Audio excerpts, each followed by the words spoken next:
નમસ્કાર, મારું નામ કૃષ્ણા છે ને અમદાવાદમાં કાલ બનેલી જે ઘટના વિમાન ક્રેશવાળી એ ઘટના સાંભળીને બહુ દુઃખ થયું અને પછી આખો દિવસ હું જોયા જ કરતી હતી ન્યૂઝ કે આગળ શું થયું, કેટલા લોકો છે એનું મૃત્યુ થયું. અને પછી જે આ ફ્લાઇટ છે એર ઇન્ડિયાની એ અમદાવાદથી લંડન જતી હતી અને પછી થોડીક ક્ષણોમાં જ જે મેઘાણીનગર અતુલ્ય જે હોસ્ટેલ છે એની ઉપર જ પ્લેન છે એ ક્રેશ થઈ ગયો અને ત્યાંના જે ઇન્ટર્ન ડૉક્ટર્સ હતા એમનું પણ મૃત્યુ થયું. અને એ જે ફ્લાઇટ હતી એમાં એવું ન્યૂઝમાં બતાવવામાં આવ્યું છે કે 240 જેટલા એટલે કે 240 જેટલા લોકો છે એમના મૃત્યુ થયા છે. અને એમાં આપણા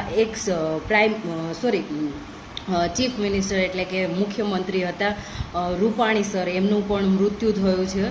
અને એવા ઘણા લોકો કે જે પોતાના જીવનમાં નવી શરૂઆત કરવા જઈ રહ્યા હતા એવા લોકોના પણ મૃત્યુ થયા છે. અને એમાં બે વાતો આપણે લઈને ચાલીએ. અને જે ઇન્ડિયા જે એરલાઇન્સ છે એમણે એમનું સ્ટેટમેન્ટ આપ્યું છે કે અમારાથી આ ભૂલ થઈ ગઈ છે. અને એમણે એવું કીધું છે કે એમની જે કાંઈક ટેકનિકલ ખામી હોય એના લીધે આ થયું છે. પણ તમે બધા, હું એમ માનીને ચાલું છું કે તમે બધા હોશિયાર છો, સમજદાર છો, તો તમે જોજો, સર્ચ કરજો ગૂગલમાં કે આવી કેટલી જે એરલાઇન્સ છે એમાં આવા પ્લેન છે ક્રેશ થયા છે અને એમાં કેટલા લોકો છે એણે અગાઉ મૃત્યુ પામ્યા હોય એવા લોકોનું લિસ્ટ છે એ તમે જોજો.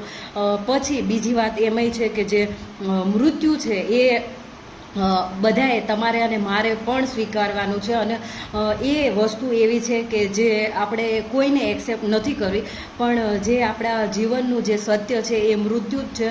અને પછી તમે અહીંયાથી ક્યાંક બહાર ફરવા જતા હોય તો ત્યાં તમને કોઈ આવીને મારી નાખે તો આતંકી હુમલો પણ થઈ શકે છે.